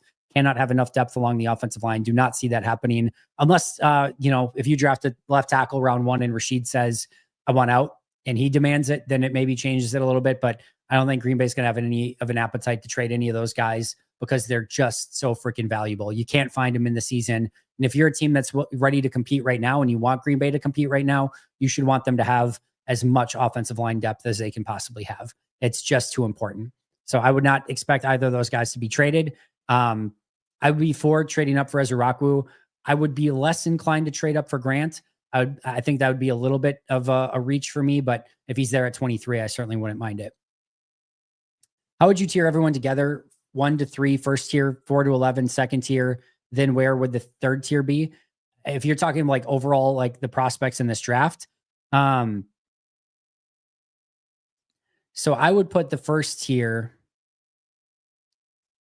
I actually think the first tier, maybe the first like 3, like Ward, Carter, Hunter. I think I would put Ashton Genty in that conversation as well. That to me is kind of the first tier: Ward, Carter, Hunter, and Genty. Then the next tier for me would be like Mason Graham, Jahdae Barron, Membu, Will Campbell, Mykel Williams, maybe Jalen Walker. That's probably tier 2. And then tier 3 is more like Ezeiruaku, Harmon, Burden, Stewart, Mike Green, Hampton, Tyler Warren, Jahad Campbell, Tyler Booker, Ted McMillan, Loveland, Kenneth Grant. That is probably the end of tier 3 for me. And then tier 4 would start more with like the Ray Zabel, Kelvin Banks, Matthew Golden, Nick Emenwari, Emeka Egbuka, Shadur Sanders, Will Johnson, Walter Nolan, and then probably another tier after that. That's how I would probably start to tier it. Sorry for the phone call coming in there. What do you think is the percent breakdown between Shamar Stewart and the field of possible players in round 1 for Goot? I'm not sure I totally understand your question, Mike. So meaning like there's like a 40% chance of Shamar Stewart and like a 60% chance that they draft the field. I'm going to take the field over just about anyone. To narrow down to any one guy is probably tough. I don't know. Give me like a 5% chance, I guess. Maybe it's more than that. Probably like maybe a 10% chance at Shamar Stewart, 90% chance at the field. I'm not sure if I totally understand your question, but if I did, that's probably somewhere where I would put it. 10% chance at Shamar. Maybe that's even high. 8% chance at Shamar, 92% chance at the field. I don't know. Somewhere in that range. When using PFF, will they separate positions for players that play multiple positions like Javon Bullard? Only way I can see it is to go week by week. If you have PFF, if you have a higher grade of PFF that's not available for most people, yes, you can see some of that stuff of how they grade by position. But on the premium tier that's available to most people, no, you cannot. As far as I'm aware, I don't think you can see that. I'd have to look at it a little bit more, but I don't think so. Have you, thank you for the super chat, Ian. Appreciate that. Have you watched Jalen Royals yet? He's the next Green Bay receiver too. You heard it here first, guys. Any other guys you've fallen in love with so far, Andy? Thanks for everything that you do. I'll get to my guys as we get closer to the draft. I've not watched Jalen Royals yet. I do have, let me pull Jalen Royals up. I will get my first initial takes on Jalen Royals in real time. I know I wish I could show the tape for you guys. I really, really do. It'd be super easy for me. Let me pull up 10 plays. I'll watch 10 plays of Jalen Royals from this past season. So what we got? 6 foot, 205. I don't want to watch against crappy teams. Where can I get? Let's see him against USC. Start against USC. Give me 1 second. Got to change my sideline view here. All right. What number is he? Sorry. He is number 1. Easy enough. All right. We're going to USC game. All right. My first view of Jalen Royals real time. All right. Plucks the ball out of the air. Nice little dig route. Can handle that. Up top. So he's playing out wide. Stacking him behind the tight end on this play. A little wide receiver screen. Nothing doing. Good coverage or good tackling by USC. Same little dig play again. Okay. Little run after the catch. Breaks a couple tackles. Motion him out of like a wing set into the backfield out wide. Throw to him. Throw behind. Catches it behind him, accelerates up the field, gets a few yards. Where we got him here? I think he's out wide. Yep, a little dig route again. Drop. Did he catch it? Yeah, he did catch it. Wow. Did he double catch that? I don't know how he caught that. Did he catch it? Yeah, good job catching that and absorbing contact. All right, I like that. Man, they're down 41-0 in this game. Man, that's a hang with them. Let's see. Drop on a slant. Not a great throw in between 2 defenders, but definitely one he probably should have came up with. Let's watch him a little bit against Utah here. Throwing up top, out wide. Dude, that is a sick one-handed catch. Separation. Whew, that is a sweet catch, my friend. Man, all right, so let's see the route. All right, decent release, not great. Allows some contact into his body, but gets separation at the end. It's a good route. It's a good route. Beats his man one-on-one on the outside. It's running a straight 9. The closing separation is what you want to see here, or the closing burst to the ball. So we're at the 47 yard line. At 41, we make contact. At 32, we're even. 33, 32, we're even. At about 25, we're even. The ball gets caught at the 18, and that last burst from the 25 to the 18, that last 7-yard burst, that separation at the end, and then gorgeous one-handed catch. Good stuff. I'm interested. I'm intrigued. 6 foot 205. All right, I'm gonna watch more of them, obviously, but I like the first glance. All right, let's see. Looking at if we trade down at 23, I can find a match with the later teams like Washington and others don't have a third. Fourth isn't enough. Have you seen any possible trade downs or looked at it? I'm looking at we trade down 23. I can find a match with the later teams like Washington and others don't have a third. I've not looked at this yet. I will do a full episode on this, Spider Monkeys. Every year I look at historical trades at pick 23 or around pick 23 and what Green Bay could likely do, what they could do if they traded up their second and third round picks. I'll look at all of that and I'll put a full episode together. I've done that, I think, in the last 2 or 3 years as well. And then in the past, I've written articles about it. So yeah, I'll definitely do a full episode on that. We have a history of having really good 4th round picks, Zack Tom and Evan Williams. O-line and cornerback sound great there as well. Yeah, I mean, I just trust Goody on day 2 and day 3 of the draft. He has earned that, especially on day 3 with what he's been doing. I can't stress enough.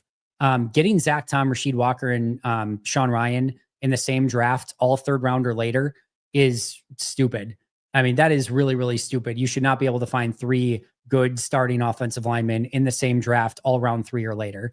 I mean, just a ridiculous embarrassment of offensive line riches in that particular draft. So yeah, offensive line, it's always been something they've done really, really well. It's definitely been a Green Bay drafting superpower for a year, draft and develop superpower for years is offensive linemen, and hopefully they can keep that up. 23 is here to say, my source, trust me, bro. Joseph, if you say so, I'll post it out on Twitter. Per Joseph Bell, 23 is going to be back. What were Tom and Walker's kryptonite this past year? Tom struggled a little bit more with physicality and bull rush. To me, Rasheed didn't necessarily have any one thing. I just didn't think Rasheed had quite the year that he had the year before, at least at the end of 2023. But end of 2023, Rasheed really started coming into his own. Thought he had a really good training camp. Thought he just lost a little bit of focus at times in 2024. I think he can be, bounce back. I think he can be even better in 2025. It's a big contract year for him. So he has literally millions of reasons to go out and have a fantastic year for Green Bay this year. But yeah, with Zack Tom, I just thought a little bit more bull rush and power. Not the same player. Bakhtiari was better. But remarkable to me of how kind of similar Bakhtiari and Zack Tom are, of great footwork, great athleticism, technicians at their position, go about their job the right way. And if they had one kryptonite, it was speed to power at times and just anchoring and kind of keeping it. And a lot of times what Bakhtiari, he would get bull rush back, but he would have this final, almost like, Jon Snow pulling the, sword out against everyone coming at him. He'd have this final last stand of right before they got to Rodgers. He would just kind of really anchor in and be like, nope, you're not getting there. And Rodgers would still feel the pressure and it would still be kind of collapsing the pocket in on Rodgers, but he would still have that last stand where you're not getting to Aaron. Damn it, you're not getting there. And he had that last stand and it worked. So he would get kind of bull rush back, but he would find it just at the end, just before the defensive end could get there. Zack Tom has a little bit of that as well, where he'll get bull rush back. And usually there's this last stand at the last moment of all right, you bull rush me back, you win this rep, but damn it, you're not getting to my quarterback and you're not sacking him. And there was that last stand, and Zack Tom has a little bit of that as well. So not complete apples to apples. And again, I think Bakhtiari I would put him a tier above Zack Tom. I just think that highly of Bakhtiari, but similar in that they're very good against speed, very good technicians, good footwork, power is more their kryptonite, and they still find a way usually to counteract it at the end. All right, Dan. Andy, if Goody was higher on a projected second rounder and took at 23, who do you think that might be? Like Scortner, another edge, a wide receiver. Yeah, maybe Landon Jackson, maybe Hairston at corner, maybe a Trey Amos, somebody like that. Maybe Scorton. I'm trying to think if there's anyone else. Maybe a Jaden Higgins that he could take if he moved down to the end of round 1. I saw somebody, I think maybe it was Morley, that kind of proposed like Tyleek Williams could be that guy. Maybe. I don't know. It's tough to say. At 23, I think it's tough. At 23, it's fine to that player. If they move down to the end of round 1, that I think opens up a lot more possibilities. But at 23, I'm not sure that guy. If there is, I would say Landon Jackson would maybe be that guy. Is it entirely misplaced hope? Is there a chance for Gary, LVN, et cetera, to have bounce back years with a new coach and a bit more time in the scheme? Would love to see our talent play to their ceilings. There's a lot of talent on that line, from Rashawn Gary to LVN, Kenny Clark, Devontae Wyatt. I'll even put Carl Brooks and to an extent Brenton Cox, Kingsley and Igbare. There are really good players on that line. And a lot of those, Rashawn Gary, Kenny Clark, I'll even put Devontae Wyatt on that, are not projections. Heck, even Carl Brooks a couple seasons ago, we saw some really good stuff from. We have seen pretty much all of them, maybe LVN withstanding, play better than what we saw a season ago. Like, it's not like you don't have to get to a point of like, oh, could you imagine if they did this? No, we've seen them play better. So I absolutely think there's a world in which that line can play better in 2025. Absolutely believe a better defensive line coach can get more out of them. And I think you should expect more from them in 2025. Hope is not a draft strategy, as I think, who said that? There was somebody who said it on Twitter recently. Like, hope is not a good draft. And I agree. You want to give yourself outs. You want to give yourself options. And I think Goody is going to find some pass rushers along this defensive front to give him a few more options as well. But I think there is reason to have hope that they can at least be better. Maybe not significantly better, maybe just a little bit better, but at least better in 2025. Getting in late. How dare you, Smiling Beagle? It started at 6:30 p.m. and it took you till 7:17 to get here. How dare you? Sorry if you already covered this. Do you think Musgrave is going to impact the season? I really think if he takes a little step, it would help the receiver room a lot. I want to see it. I really liked Musgrave a lot coming out. I think there's a really talented player in there somewhere. Tight ends can take time. It is a tough position. I know at times Tucker Kraft has made that transition look easy. You know, Luke Musgrave was kind of almost a big wide receiver at times, missed a lot of time at Oregon State, was never really a great blocking tight end. You have to come to the NFL and you've got to be able to block. And, not necessarily like an offensive lineman, but you have to know all the blitz pickups, the protections, and you better be able to hold up at the point of attack. If you're left on an island from time to time, you've got to know how to run routes like a wide receiver. You've got to know all the checks and, as a receiver and the little audibles and things like that too. There's a lot on your plate. Add in the fact that he's been injured both of his first 2 seasons, which is, cannot have been easy. There is still a really good player in there somewhere. How good he can be, how quickly he can take that step. This is a big third season for the Lucas Van Ness and Luke Musgrave. I need to see a little bit more proof of concept from both of those players before I'm ready to say, yep, they're going to go out and have really big years. There's a lot of talent within those two, a lot of talent. Can they unlock it? Can they find it? Can they be better? A lot of that is up to them. It's up to the coaching staff to find it, get the most out of them, and make them players that can be impactful this year. If they can, LVN and Luke Musgrave become the players that we thought they could be when they were first and second round picks, really highly thought of first and second round picks. It is going to change this team in a significant way. If they are who they are, then you better start getting ready and have options that can, fill the gaps in there because you just missed on both of them. And now it's time to course correct. I'm hopeful, but again, hope is not a strategy. All right. What kind of music do I listen to? I mostly listen to rap and hip hop. Love J. Cole, Kendrick Lamar. Those are definitely 2 of my big go-tos. Chance the Rapper is another one. I used to listen to a lot of Kanye. I just can't do it anymore just because it's really tough. I'm one of those that can usually separate the artist from the human. If I like a professional wrestler but don't like who they are out of the wrestling ring, I can usually still find ways to enjoy their wrestling. If I don't like a movie star, or like the movie star off the screen, but they're an amazing actor on the screen, I can usually still enjoy them. Kanye has made that very difficult. Let's just put it that way. We don't need to get into that anymore. I also listen to a lot of like, kind of indie, especially like, 90s, 2000s indie, Neutral Milk Hotel, Radiohead. That's definitely a top of my playlist as well. I'll be honest, like over the last 5 years, I've just had trouble finding like new music that I really, really love. Kendrick and J. Cole probably withstanding a lot of the stuff they've put out. I've really enjoyed. LCD Sound System, who's coming to Milwaukee, by the way. Excited about that. Don't know if I'm going to get there. Yeah, those are just some off the top of my head. Then, I mean, I can listen to pretty much anything. I cannot listen to country. But yeah, when my playlist goes, it's a lot of indie rock, and I like Death Cab for Cutie a lot, depending if I'm in the mood for something like that. But indie rock and a lot of hip hop and rap. That's usually what you're going to hear. Is GM Andy going corner or edge D line in the first round? Edge D line, no question about it. Unless Jahdae Barron's there, then we can have the conversation. I love Jahdae Barron. I would very much take him at 23. But outside of that, edge defensive line. Who's the guy if you're dropping into 15 to 20s? Green Bay trades up. I would think Tet or Will Johnson. If they go up to 15 to 20, I would bet that it's still a pass rusher or defensive tackle that they fell in love with Mykel Williams, or they fell in love with Shamar Stewart, or they fell in love with Ezeiruaku, or they fell in love with Derrick Harmon, or maybe they fell in love with Jahdae Barron, or Will Johnson of the list that you sent would maybe be the one. Maybe they fell in love with a wide receiver. Tet could be that guy. He's just unique enough where maybe if they just really like him, maybe that could be it. But I would still be willing to bet you it was probably one of those pass rushers. Thanks, Andy, for answering my previous question. My anxiety is lessened. You're welcome, Mike. Thanks for being here. Good evening, Mo State in Minnesota. Good to see you.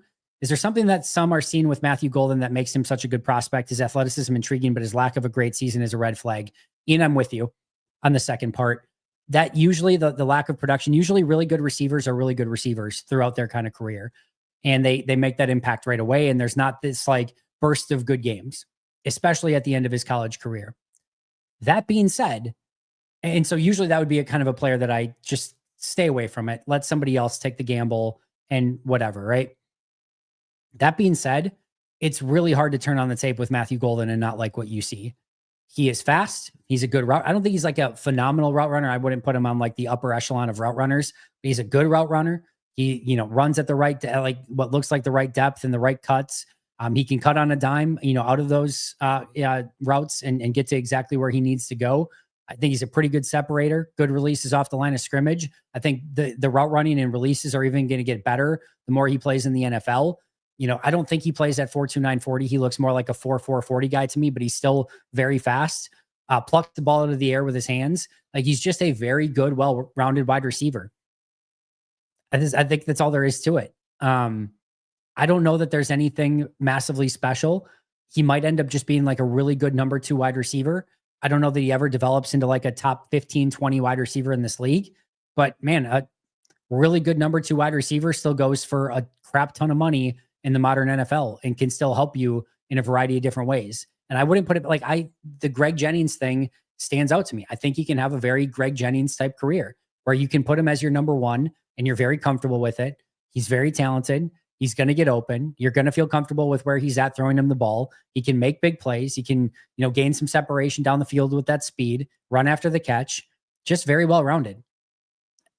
I like the tape. And I think at the end of the day, whether the production scores or the breakout age or like all those things, like they're intriguing, they're interesting, but you kind of have to go back to the tape at the end. And I like the tape. Would I be too upset if some team ahead of Green Bay took Matthew Golden and decided to take that gamble ahead of him and, he wasn't available at 23? No, because I do think there's some risk there, but the tape is good to me. He passes the sniff test, and I would have no issue if he were the pick at 23. Do I trust Quay Walker with what? Not yet, probably. I think Quay is probably who he is. I will say Xavier McKinney giving him that vote of confidence. Number one is I think what Quay needs to hear. I think that message was for Quay. I don't think it was for us. I think it was for Quay. Man, those few games that Quay had in the middle of the last season last year, some really great stuff. I mean, he looked fantastic. I mean, really good Quay is really, really good. I think he can be as good as he wants in this league. I really do. I sometimes question the instincts a little bit, but he is a fast flow to the football attacking linebacker. I'd like to see him attack blocks a little bit more.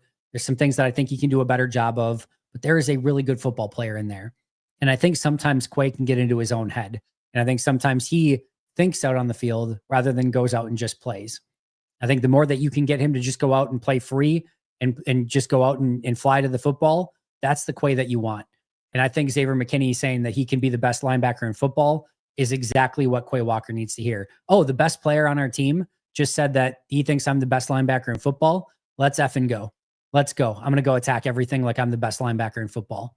I think if he does that, he's going to be in a very good place. I am more on the I'll believe it when I see it. And I think he's a starting linebacker.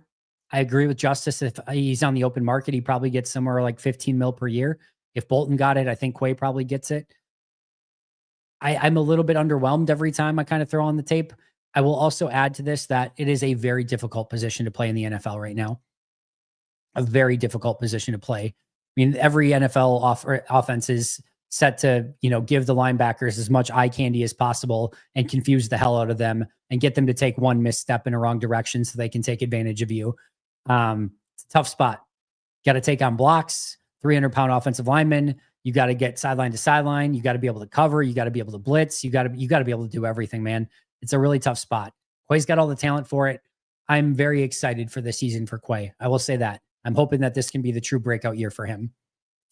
The Packers do go defensive tackle in the first round. What would you attack in the second round? Again, this is an impossible question to ask because I don't know what's going to be on the board at that point in time, but you can certainly go wide receiver, maybe somebody like a Jaden Higgins at that point in time. I think you can still go pass rusher. If the right pass rusher falls to you, somehow you can get up or even if he falls to you like a Landon Jackson, could be something that you still attack at that point of the draft, a Nick Sporton, someone like that. I think you could still go corner at that point. You go offensive line at that point. I think kind of almost everything opens up. Wide receiver, offensive line. You're probably not double dipping at defensive tackle, but there could be a world in which the best player available in this draft at just about any point is defensive tackle, defensive end, corner. Those would all be the positions I'd still be looking at that point. And then it's just best available. Struggle to find new music. Yes, agreed. A new guy I like right now is Just Trey. He does do some country, which I'm also not a huge fan of, but I really like his rap. I'll check it out for you, Beast. Got a football question now. Can you rank the Packers wide receivers from best route runner to worst? Wicks, Dobbs, Reed, Watson, Heath, Melton. It's probably what I would go off the top of my head. A lot of the new country sounds like hip hop rap now. It's all blending together. Love Kane Brown and Morgan Wallen. Post Malone is now country too. Above my pay grade. I'll trust you guys. What are a couple of reasons a really good college player doesn't play as well as an NFL player? Great channel, Andy. Thank you for that, Greg. Man, that can be all over the board. It can be, again, not getting off to a strong start. It can be an injury setback, or they have an injury that just changes them fundamentally as a player. It can be scheme related. You were playing in one scheme in college, you get to another scheme in the NFL, and it just doesn't fit as well. It can be that you were a big, fast player in college, but you get to the NFL and now everyone is as big and as fast as you. And now all of your advantage is gone and you didn't put the work in on your technical side of things and you struggle.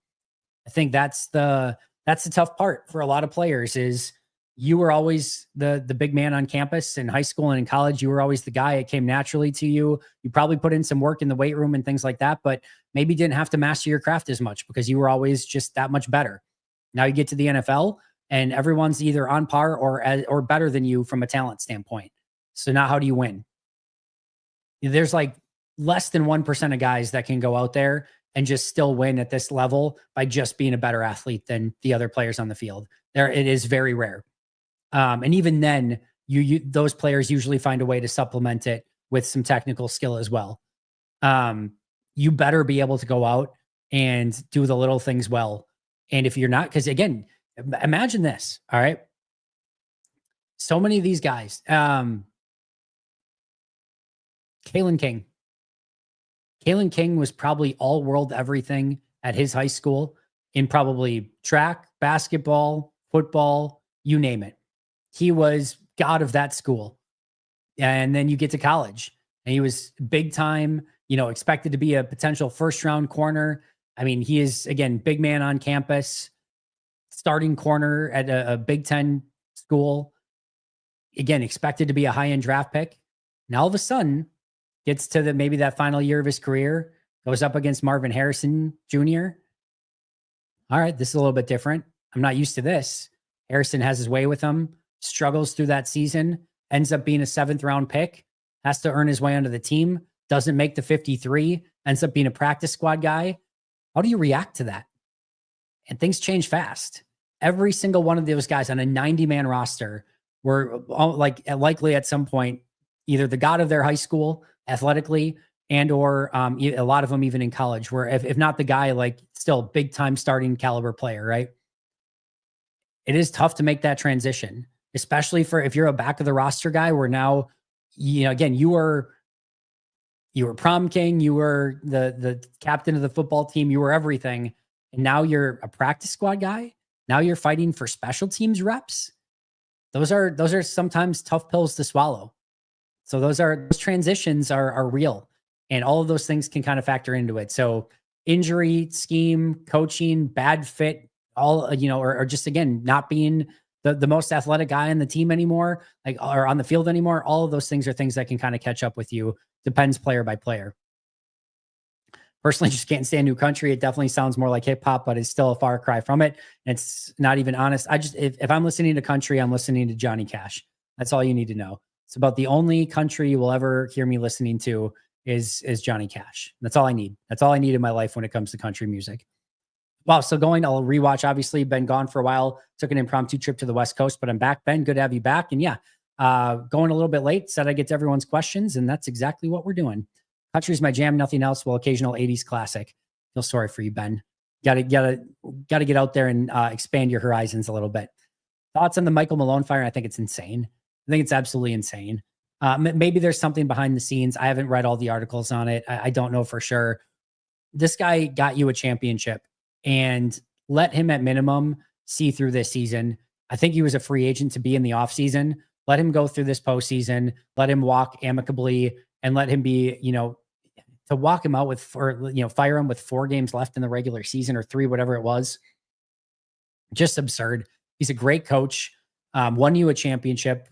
I think one of the most winning coaches in Denver Nuggets history. To have that happen is absurd, beyond absurd. And I don't know maybe Jokic said, hey, something's got to change here. There did seem to be some weird energy surrounding that team. I don't know. Again, there sometimes are extenuating circumstances to that stuff, but on the surface, it definitely feels absurd. As a person living in the Rockies, a lot of Nuggets fans are ticked off. I can understand that, Ben. Do you think Shedeur Sanders and Travis Hunter will be drafted higher than they ought to and don't totally pan out? Or do you think they're the real deal along with everyone else? Hunter's the real deal. I could easily make an argument for him being the best prospect in this draft.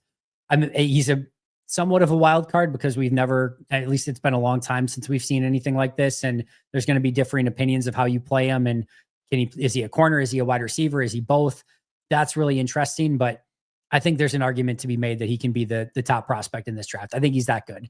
And certainly, we know Cam Ward's going 1, but then after that, if you want to take Hunter, if you want to take Cam Ward, if you want to take Hunter, if you want to take Travis Hunter, you want to take Abdul Carter or Travis Hunter, easy for me to say. I can understand both of those picks. He's a top tier guy in this draft for me. Shedeur, I actually expected not to like. I expected to throw on the tape and figure that this was going to be somebody that was overdrafted because he was Shedeur Sanders from Colorado and Deion's kid and things like that. He's a legitimate, I would say borderline first round prospect. I would probably put like a 1C, 2A grade on him, meaning end of round 1, early round 2 kind of grade on him. He's not going to be for everybody. He needs to play a little bit more in structure of the offense, but that's a tough thing to say with that offense and the bad offensive line play that they had around him. Throws a really nice ball. I think the arm is actually better than he gets credit for. I didn't have any issues with him throwing to any layer of the field that I thought it was like a major concern, his arm talent. It's not tier 1, Josh Allen sort of arm strength, but I don't think it's Tua level either. Like, I think it's a good enough arm. He plays with rhythm and timing and accuracy. When he can play within rhythm, the accuracy and the timing is there. Throws a really catchable ball. It's usually, again, right on the hands. I think he's, there's a strong argument to be made that he might be one of the top 32 quarterbacks right away. At least he could be in the conversation. Like, I think he's a starter. Now, whether or not he can ever develop into a top 15 or 20 guy, that I think is a much bigger question. But I can understand any team. I actually really like the Pittsburgh fit. I don't know that that's going to happen. I know he visited today. I like that fit a lot. I could really see that working out. I think that's a great spot for him. I think where he goes is going to matter a lot. But no, I actually liked him a little bit more. He's not a top 5 guy. If anyone's saying like, the Giants should take him at 3, the Browns should take him at 2, maybe because the quarterback situation is dire there, but that's why they'd be taking him there. He's not a top 5 guy, but he's a borderline first, second round pick, and legitimately not just because of him being a Sanders or anything like that. He's a good quarterback. I'm excited to see where he goes. Have not watched Scorton yet. We'll get to him very, very soon. He's like on the next 5 guys that I'm going to watch. Love Johnny Cash. It was Dwight Yoakam. All right. Did not know that. Really like Nagler and some others, but you're the best, Andy. Really enjoy your work. And thanks, Jason. That's really, really kind of you. It's an awesome sphere to be a part of. A lot of really awesome people that cover the team. We're all very lucky that, the Naglers, the Bukowskis, the Grossis, the, Pax what she said, all the people that cover, the Packers on Pack-A-Day. I think we're blessed to have all these guys, Ross Uglum, Jacob Morley, Dusty Evely. I'm not going to go through all of them because I'm going to miss inherently somebody by going through all of them. What Andrew Merteg and Kyle Fellows are doing right now with their On the Clock series. We're beyond blessed. And even the people that, the beat writers for the team, you can find your cup of tea for whatever type of Packers coverage that you want. I am beyond thankful that you guys come here because there's a lot of other really great channels. And I will remind people of that. If I'm not for you, that's totally fine. I am not trying to be everyone's perfect 1A guy. Me nerding out about undrafted free agents and doing deep dives on it's not going to be for everyone. I know that. I'm not trying to be everyone's Packers guy. I'm not. I'm very happy with the group of Packers fans that we have that come to this channel and want to nerd out with me. I wouldn't want it any other way. If you say I could have this nerdy niche group of Packer fans that want to get to the thick of things, or I could have, 1 million followers and we just get to yell about, and I'm not saying everyone does this, but, or just are more surface level and we're going to do more hot takes and, trendy topics and things like that. Not that there's anything wrong with that at all. It's just, there's other people out there that are better than that, than I am. And that's not who I want. Like, that's not what I want to do. So I'm lucky that I get to do this. And thank you for the platform to do so. Is the Malone firing on the level of the Niners potentially firing Shanahan, or is that still a greater insanity if that were to happen? Yeah, I think Malone's is bigger because he's won a championship, whereas Shanahan did not when he was given some real opportunities. I still think it's insanity. Still think he's one of the best coaches, but yeah, I mean, it's weird. I get it. Sometimes personalities clash, and in sports, like especially in the NBA, right? And I don't know what the locker room issues were there or whatever, but in the NBA, you can't just turn over the team. Like Jokic and Murray and Porter and those guys, like they're not going anywhere. They're on huge contracts. So you get to a point, like same thing in Milwaukee, right? Like you are left with, you're not going to trade out Dame and Giannis and all of these players. They obviously traded out Chris, but like the core of your team is there. It's tough to sort of remake it. So if the team's not working, there's kind of sometimes only one way to go, and that's the coach. I still think it's absurd with Malone, but it just is what it is in sports sometimes. Of you can't change out the roster, and if it's not working, that leaves you kind of only one avenue, and that's to change out the coaching staff. Shadur's defense, think all of the worst offensive lines in the NFL, and he played behind the worst. Yeah, he did not have a good offensive line last year. Is more Andy Reid? Yeah, that's a good kind of thought process there. It was nice to have Pax that she said back. Maybe we'll get an unscripted soon too. That'd be great. More akin to the Dwayne Casey Toronto firing. I don't know about that. I listened to the show. I listen to the Sure Show every morning at work. My only request is make every episode 2+ hours. I'm assuming you mean this show. I don't know if there's a different show, the Sure Show. I don't know. I think there's just an extra word in there. But Beast, either way, thanks for being here. And thank you for making Pack-A-Day a show that you listen to and watch. I appreciate that a ton. think Milwaukee's Bud firing wasn't that insane, felt different. I totally agree with that. Totally agree with that. All right, friends, that's everything. Appreciate you being here. I know it's a really fun time. Cannot thank you enough again for the platform to do this. I'll be back a lot live over the course of the next couple of weeks. Next week is probably just, we'll be happy hour tomorrow. Next week will probably be members Q&A and then either happy hour or Pack a Day Live. I haven't looked at it yet. And then the following week, I'll probably do a lot more, would be my guess. Well, I know I'll do a lot more via the draft, but also even maybe a little bit before that. But we'll be live a lot that week. Thanks a ton. I'll see you all very soon. Tomorrow, we're going to be doing deep dives on, I have my list here. I think it's Kenneth Grant. And yeah, Nolan and Grant are my deep dives for tomorrow. So that's what tomorrow's episode is going to be, unless something crazy changes at the last minute here. So Walter Nolan and Kenneth Grant, deep dives on them tomorrow. Of course, more stuff from Jacob Morley, Ross Uglum. Make sure to check it all out. I'll see you guys all really soon. But until next time, and as always, go Pack Go.